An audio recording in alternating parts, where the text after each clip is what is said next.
maal barachuu barbaadda? Qubee afaan Oromoo abaacaadhaa, qubee afaan Ingiliffaa ABCD, haasawa martuun jira.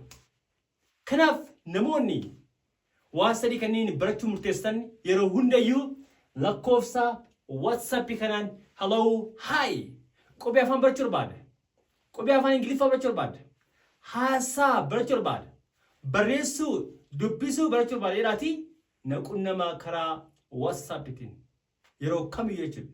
Alright, barumsi keenya yeroo hundayyuu saa 24 ni jira.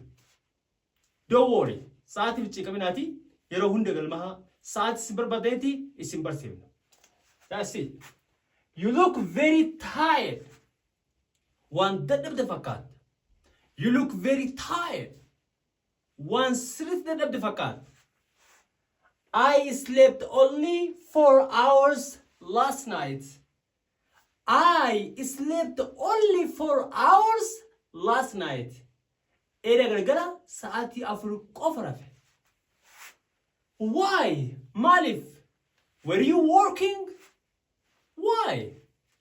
Why? Were you working? Dalagaa bulte? No. Dubbisaa bule. No. Dubbisaa bule in English. Dubbisaa bule in English. Have a nice time.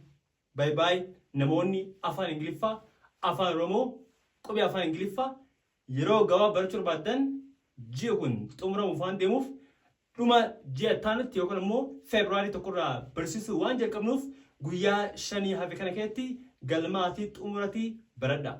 And this all, have a nice time. Bye bye.